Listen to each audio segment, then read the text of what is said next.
Very sure it will tell that. అంటే మేము game ఆడేటప్పుడు గేమ్ లాజిక్ అంటాం. ఎంత కోచ్ చెప్పినా ఏం చెప్పినా కానీ ఆ గేమ్ లాజిక్ అనేది ఎవరు నేర్పలేడు. అది ఇన్బిల్ట్ ఉండాలి.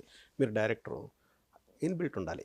ఇది ఆ సెన్స్, ఆ ఫ్లోర్ సెన్స్ అది గ్రహించగలదా?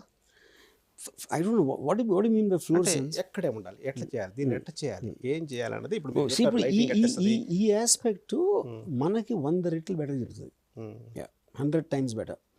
వన్ ఆఫ్ ద రీజన్స్ ఏంటంటే ఇప్పుడు డాక్టర్స్ కన్నా ఎక్కువ ఎందుకు చెప్పగలుగుతుంది అది, బికాజ్ ఒక అనుభవజ్ఞుడైన డాక్టర్కి ఒక 500 కేసులు, 1000 కేసులు, 5000 కేసులు ఉందనుకోండి, దీనికి 5-10 లక్షల కేసులు వస్తుంది.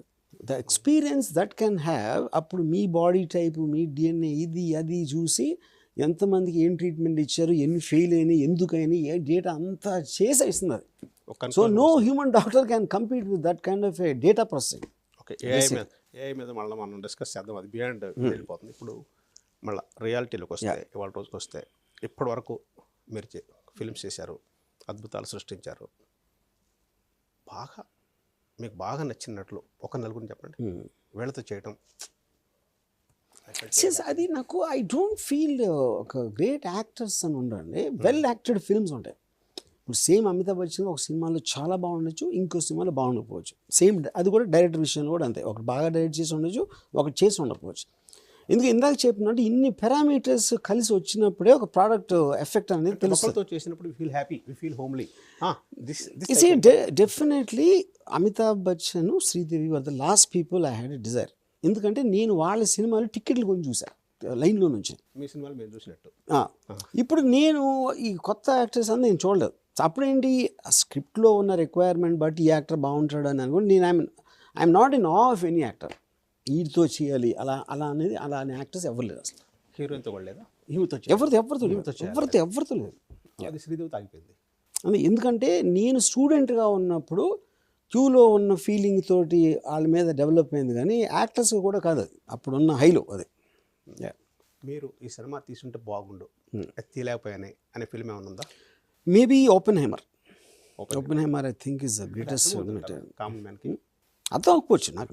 నేను నా కోసం తీసుకుని చెప్పాను కదా మీకు, అంటే మీకోసం తీసినా కానీ చూడాల్సింది మేమేగా. అదే కదా, అది ఇదే ఇంటర్వ్యూలో 10 సార్లు చెప్పాను మీకు. మేము అనేది కామన్ కాదు. ఇప్పుడు శివ జనాలు చూస్తారా చూడరా అంటే అప్పుడు నేను ఏం చేసేవాడిని, ముద్దుల మావయ్య ఆ టైంలో ఆ సినిమాలు ఆడాయి.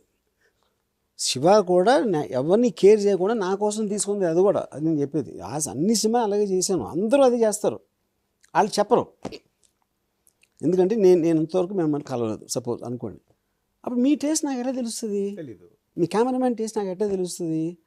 అప్పుడు నా కోసం కన్వీనియంట్గా ఆడియన్స్కి ఇది నచ్చుతుందా అనుకోండి. ఆడియన్స్ మీరు, మీ కెమెరామ్యాన్, ఇంకో సుబ్బారావు రోడ్ మీద వెళ్తాం, వాళ్ళందరూ ఒకళ్ళు కాదు కదా, దే ఆల్ డిఫరెంట్ పీపుల్. అంటే అప్పుడు అంతమందిని మీరు అగ్రిగేట్ చేసి వాళ్ళకి ఆడియన్స్ అని లేబుల్ వేయటం తప్పది. ఎన్ని మైండ్ సెట్స్ని ఏకం చేసి అందరికి నచ్చే సినిమా తీయాలని సాధ్యం కాదు. అన్ని మైండ్ సెట్స్ని మన మైండ్లోనే పెట్టుకుని ఒక సినిమా తీస్తే పోవాలనేది మీ సిద్ధాంతం. అన్ని మైండ్ సెట్లు మనలోనే పెట్టేసుకొని, అన్ని మైండ్ సెట్లు నాకు తెలియదు కదా, అందుకని నేను కేర్ చేయను అంటున్నా. వేరే వాళ్ళని కేర్ చేయను అనే దానికి అర్థం అది. నేను ఎవరి మైండ్ నేను పట్టించుకోను, నా మైండ్ కోసం తీస్తాను.